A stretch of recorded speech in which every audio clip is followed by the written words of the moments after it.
जय श्री कृष्ण। आप सभी का हमारे YouTube चैनल पर हार्दिक स्वागत है। आज की इस वीडियो में आप सभी जानेंगे कि साल 2024 में गोवर्धन पूजा की सही तारीख क्या है, उसकी पूजा विधि, उसका महत्व और पूजन का शुभ मुहूर्त। तो आइए जानते हैं। हिंदू पंचांग के अनुसार कार्तिक मास के शुक्ल पक्ष की प्रतिपदा तिथि पर गोवर्धन पूजा की जाती है। हर साल यह दिवाली के अगले दिन मनाया जाता है, लेकिन इस साल दिवाली की तिथि में 2 दिवसीय हो जाने के कारण गोवर्धन पूजा की सही तिथि को लेकर असमंजस बना हुआ है। गोवर्धन पूजा हिंदुओं का प्रमुख त्यौहार है। मान्यता है कि इसी दिन श्री कृष्ण ने गोवर्धन पर्वत उठा लिया था, इंद्रदेव के प्रकोप से गांव वालों की रक्षा की थी। गोवर्धन पूजा को अन्नकूट पूजा भी कहा जाता है। इस दिन भगवान कृष्ण को अनाज से बना भोग लगाते हैं, साथ ही गाय और बैलों की पूजा करते हैं और गोबर से गोवर्धन भगवान बनाकर उनकी पूजा और परिक्रमा की जाती है। आइए अब जानते हैं साल 2024 में गोवर्धन पूजा की सही तारीख, इसका शुभ मुहूर्त और इसकी पूजन विधि। तो गोवर्धन पूजा साल 2024 में 2 नवंबर 2024 दिन शनिवार को मनाई जाएगी। प्रतिपदा तिथि का प्रारंभ हो रहा है 1 नवंबर शुक्रवार शाम 6:17 से और इसका समापन होगा 2 नवंबर शनिवार रात 8:22 पर। इस दिन के शुभ मुहूर्त हैं 2 नवंबर दिन शनिवार को सूर्योदय होगा सुबह 6:36 पर और सूर्यास्त होगा शाम 5:44 पर। ब्रह्म मुहूर्त का समय रहेगा सुबह 5 बजे से 5:48 तक। आयुष्मान योग सुबह 11:18 तक और बाद में सौभाग्य योग रहेगा। राहु काल का समय सुबह 9 बजे से 10:30 तक रहेगा। गोवर्धन पर्वत की पूजा का शुभ मुहूर्त रहेगा सुबह 6:34 से 8:46 तक और दोपहर में 3:23 से शाम 5:35 तक और शाम की पूजा का शुभ मुहूर्त रहेगा 5:35 से लेकर 6:01 तक। इस बार की गोवर्धन पूजा में बहुत ही शुभ योग बन रहे हैं। राहु काल के समय को छोड़कर बाकी समय में आप शुभ मुहूर्त में पूजा कर सकते हैं। अब आइए जानते हैं इसका महत्व। तो इस त्यौहार का भारतीय लोक जीवन में बहुत महत्व है। इस पर्व में प्रकृति के साथ मानव का सीधा संबंध दिखाई देता है। इस पर्व की अपनी मान्यता और लोक कथा है। गोवर्धन पूजा में गोधन अर्थात गायों की पूजा होती है। शास्त्रों में बताया गया है कि गाय उसी प्रकार से पवित्र होती है जैसे नदियों में गंगा। गाय को देवी लक्ष्मी का स्वरूप भी कहा गया है। देवी लक्ष्मी जिस प्रकार सुख समृद्धि प्रदान करती हैं, उसी प्रकार गौ माता भी अपने दूध से स्वास्थ्य रूपी धन प्रदान करती हैं। इसका बछड़ा खेतों में अनाज उगाता है। ऐसे गौ संपूर्ण मानव जात के लिए पूजनीय है और आदरणीय भी है। गौ के प्रति श्रद्धा प्रकट करने के लिए ही कार्तिक शुक्ल पक्ष प्रतिपदा के दिन गोवर्धन की पूजा की जाती है और इसके प्रतीक के रूप में गाय की।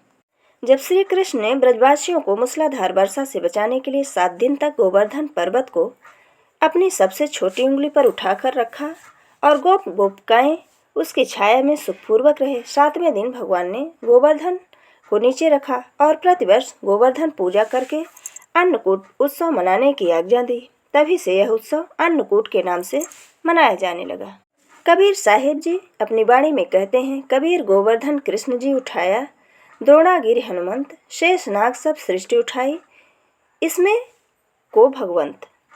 गोवर्धन पूजा के संबंध में एक लोक गाथा प्रचलित है। इस कथा में देवराज इंद्र को अभिमान हो गया था। इंद्र का अभिमान चूर करने हेतु भगवान श्री कृष्ण ने, जो स्वयं लीलाधारी श्रीहरि विष्णु के अवतार हैं, एक लीला रची। प्रभु की इस लीला में यूं हुआ कि एक दिन उन्होंने देखा कि सभी ब्रजवासी उत्तम पकवान बना रहे हैं और किसी पूजा की तैयारी में जुटे हैं। श्री कृष्ण ने बड़े ही भोलेपन से मैया यशोदा से प्रश्न किया, मैया ये सब लोग किनकी पूजा की तैयारी कर रहे हैं? कृष्ण की बातें सुनकर मैया बोली, लल्ला हम देवराज इंद्र की पूजा के लिए अन्नकूट की तैयारी कर रहे हैं। मैया के ऐसा कहने पर श्री कृष्ण बोले, मैया हम इंद्र की पूजा क्यों करते हैं? मैया ने कहा, वह वर्षा करते हैं जिससे अन्न की उपज होती है, इससे हमारी गायों को चारा मिलता है। और भगवान श्री कृष्ण बोले, हमें तो गोवर्धन पर्वत की पूजा करनी चाहिए क्योंकि हमारी गायें वहीं चरती हैं। इस दृष्टि से गोवर्धन पर्वत भी पूजनीय है। इंद्र तो कभी दर्शन भी नहीं देते हैं और पूजा न करने पर वो क्रोधित भी होते हैं। अतः ऐसे अहंकारी की पूजा नहीं करनी चाहिए। लीलाधारी की लीला और माया से सभी ने इंद्र के स्थान पर गोवर्धन पर्वत की पूजा की। देवराज इंद्र ने इसे अपना अपमान समझा और मूसलाधार वर्षा आरंभ की। प्रलय के समान वर्षा देखकर सभी ब्रजवासी भगवान कृष्ण को कोसने लगे कि सब इनका कहा मानते हैं। तब मुरलीधर ने मुरली कमर में डाली और अपनी कनिष्ठा उंगली पर पूरा गोवर्धन पर्वत उठा लिया और सभी ब्रजवासियों को उसमें अपने गाय और बछड़े समेत शरण लेने के लिए बुलाया। इंद्र कृष्ण की यह लीला देखकर और क्रोधित हुए। फलतः वर्षा और तेज हो गई।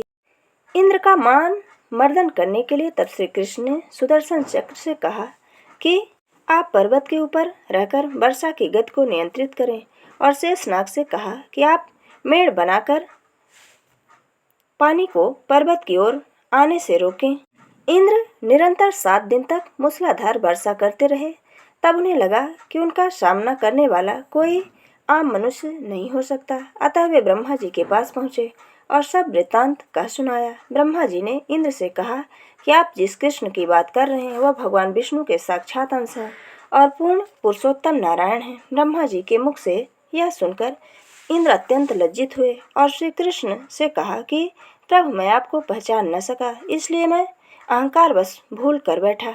आप दयालु हैं, आप कृपालु हैं, इसलिए मेरी भूल को क्षमा करें। इसके पश्चात देवराज इंद्र ने मुरलीधर की पूजा कर उन्हें भोग लगाया। इस पौराणिक घटना के बाद से ही गोवर्धन पूजा की जाने लगी। ब्रजवासी इस दिन गोवर्धन पर्वत की पूजा करते हैं। गाय बैल को इस दिन स्नान कराकर उन्हें रंग लगाया जाता है व उनके गले में नई रस्सी डाली जाती है। गाय और बैलों को गुड़ और चावल मिलाकर खिलाया जाता है। आइए जानते हैं गोवर्धन पूजा की विधि। तो गोवर्धन पूजा करने के लिए शाम के समय घर के आंगन में या दरवाजे के बाहर वाले हिस्से में गोबर से लेपकर गोवर्धन भगवान की प्रतिमा बनाई जाती है। साथ ही गाय और बैल आदि बनाते हैं। अबरोली, खीर, बतासे, चावल, जल, पान, केसर, दूध, फूल और दीपक पूजा सामग्री में शामिल करके गोवर्धन भगवान की पूजा की जाती है। पूजा में गोवर्धन भगवान की परिक्रमा करते हैं। आरती कर भोग लगाकर प्रसाद सभी को वितरित करते हैं। गोवर्धन पूजा को अन्नकूट भी कहा जाता है। इस दिन खाद्य सामग्रियों से पर्वत बनाकर भगवान श्री कृष्ण के समक्ष अर्पित किया जाता है। इसे अन्न का पर्वत भी कहा जाता है। इस भोग में चावल, खीर, पूड़ी, सब्जियां, कढ़ी और तरह तरह के व्यंजन शामिल किए जाते हैं और भोग लगाने के बाद प्रसाद के तौर पर इन सभी चीज़ों को बांटा जाता है। इस तरह गोवर्धन पूजा संपन्न हो जाती है। यह थी गोवर्धन पूजा की सही तारीख, पूजन विधि और पूजन के शुभ मुहूर्त से जुड़ी जानकारी। अगर हमारा ये वीडियो आपको अच्छा लगे तो लाइक ज़रूर करें और मित्रों के बीच में शेयर करना बिल्कुल ना भूलें। जय श्री कृष्ण। धन्यवाद।